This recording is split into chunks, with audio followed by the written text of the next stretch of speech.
मंत्री अमित शाह क्या कह रहे हैं, आपको सुनवाते हैं। आप क्या मानती है कि राहुल बाबा एंड कंपनी बोलेगी और देश मान लेगा? देश ने ही हमें बहुमत दिया है। देश की जनता को मालूम है कि मोदी जी के पास 10 साल से संविधान बदलने के लिए पर्याप्त बहुमत है। हमने कभी ये अप्रोच नहीं किया। हाँ, हमें 400 सीट जरूर चाहिए क्योंकि देश में राजनीति में स्थिरता लानी है। 400 सीट जरूर चाहिए क्योंकि भारत की सीमाओं को चौक चौबंद और सुरक्षित रखना है। 400 सीट इसलिए चाहिए कि देश को दुनिया में तीसरे नंबर का अर्थतंत्र बनाना है। 400 सीट इसलिए चाहिए कि जो थोड़े बचे कुछे गरीबों को अभी लाभ मिलना बाकी है, वो काम भी हमने पूरा करना है। हमें 400 सीट इसलिए चाहिए कि अभी भी हर घर में शुद्ध पीने का पानी पहुंचाना बाकी है। हमें 400 सीट इसलिए चाहिए कि इस देश के अंदर नेचुरल फार्मिंग के क्षेत्र में ढेर सारा काम करना बाकी है। 400 सीट इसलिए चाहिए कि हर 70 साल से ज्यादा आयु वाले व्यक्ति को 5 लाख तक का मुफ्त इलाज हम देना चाहते हैं। हमने 400 सीट का 10 साल में क्या उपयोग किया? धारा 370 हटाई, ट्रिपल तलाक हटाया, राम मंदिर बना और कॉमन सिविल कोड यूसीसी लेकर हम आए। हमने 400 सीट हमारी नहीं थी मगर पर्याप्त बहुमत था। इसका उपयोग हमने संविधान सभा ने जो देश को वादे किए थे वो सारे वादे पूरे करने में। पर वो 272 से भी हो सकता था। 400 मतलब आपने जब 400 किया तो इट लुक लाइक कोई बड़ा कदम उठाना है। नहीं, 400 और 272 से कोई फर्क नहीं पड़ता। हाँ, एग्जैक्टली। बड़ा कदम उठाने के लिए 400 की जरूरत ही नहीं है। अभी हम उठा सकते हैं, मैं यही कहता हूं आपको।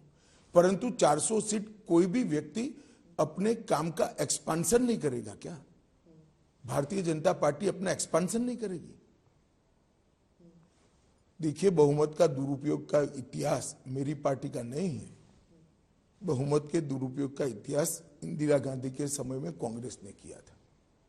आर्टिकल चेंज कर दिए, लोकसभा को एक्सटेंड कर दिया, इमरजेंसी डाल दी और कोई भी कारण के बगैर 1.25 लाख लोगों को जेल के अंदर 19 महीनों के लिए ठूंस दिया। हमने कभी इसका बेजा उपयोग नहीं किया है और ना कोई राहुल बाबा को इतनी गंभीरता से लेता है सिवा आपके। पर सिर्फ राहुल गांधी नहीं, अरविंद केजरीवाल ने भी कहा है, ममता बनर्जी भी कह रही हैं कि अगर 400 लेके आते हैं या भारी बहुमत से आप जीत के आते हैं तो भारी बहुमत तो सिर्फ बहाना है, तानाशाही तो पक्का है। देखिए, ये लोग अस्थिर सरकारें चाहते हैं। इसमें से किसी का भी पूरे देश की जनता का उन पर विश्वास नहीं, पूरे देश की जनता का विश्वास नहीं। इसलिए इंडिया अलायंस के नेता ने कहा कि हर साल हम एक प्रधानमंत्री करेंगे। ये कहा तो नहीं? जी कहा है, मैं नाम कहना नहीं चाहता। ये कहा है कि हर साल हम एक प्रधानमंत्री रिपीट करेंगे। ये देश में स्थिर सरकार ने कितने सारे फायदे किए हैं देश की जनता जानती है। 30 साल तक अस्थिर सरकारों का दर्द देश ने भी झेला है, देश के युवाओं ने झेला है। 1.5 पीढ़ी पूरी निकल गई अस्थिर सरकारों में।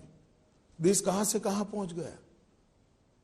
अब मोदी जी के नेतृत्व में 2 टर्म स्थिर सरकार आई है और तीसरे टर्म ज्यादा स्थिर सरकार आए तो मैं मानता हूं देश की जनता मोदी जी के लक्ष्य के साथ है और इसी के लिए वोट कर रही है। आप केजरीवाल जी को जो इंटरिम बेल मिला है, आप इस सुप्रीम कोर्ट के फैसले को कैसे देखते हैं? देखिए, सुप्रीम कोर्ट के फैसले पर मैं कोई टिप्पणी करना नहीं चाहता, परंतु सुप्रीम कोर्ट के फैसले को जिस तरह से आम आदमी पार्टी, कुछ मीडिया के ग्रुप्स और ज्यादातर जर्नलिस्ट इसको केजरीवाल की विजय मानकर चल रहे हैं, मैं थोड़ी इसकी स्पष्टता करना चाहता हूं।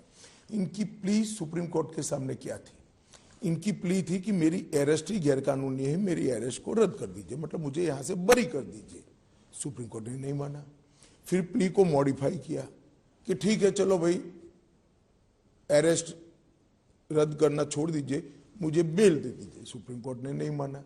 सुप्रीम कोर्ट ने सिर्फ इतना कहा कि आपका चुनाव के प्रचार का जो मांग है इसको आप पूरा करिए, हम आपको इंटरिम बेल देते हैं और 1 तारीख को आपको सरेंडर करना है। वहां तक न सरकार में कोई काम करना है, ना ऑफिस जाना है। अब इसको ये बड़ा विजय और क्लीन चिट मान रहे। क्लीन चिट नहीं है, चार्जशीट पड़ा है अभी कोर्ट के सामने।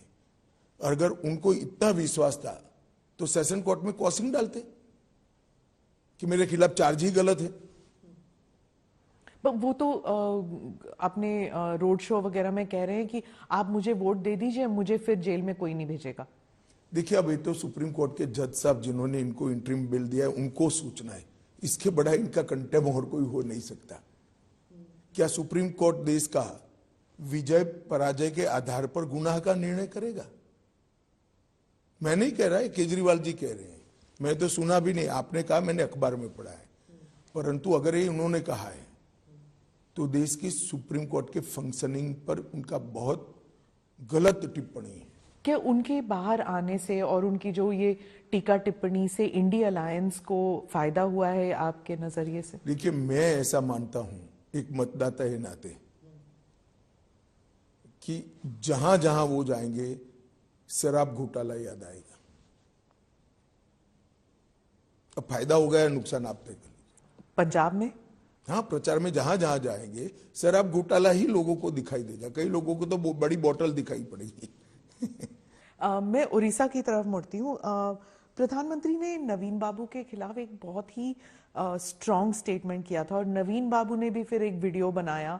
पहले कभी ऐसे होता नहीं था उड़ीसा में प्रधानमंत्री जी और नवीन बाबू के बारे में, मतलब कोई एक दूसरे के खिलाफ ऐसे पर्सनल स्टेटमेंट्स करें।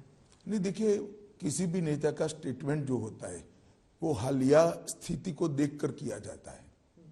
अभी की स्थिति को देखकर प्रधानमंत्री जी ने स्टेटमेंट किया और मैं भी मान रहा हूं कि वहां सरकार बदलने जा रही है। सेंटर के लिए एंड स्टेट, वहां पे दोनों इलेक्शंस चल रहे हैं। दोनों इलेक्शन है। राज्य सरकार इस बार भारतीय जनता पार्टी की बनेगी। कश्मीर में पीसफुल पोलिंग और बंगाल में हिंसा, ये हुआ है चौथे राउंड में।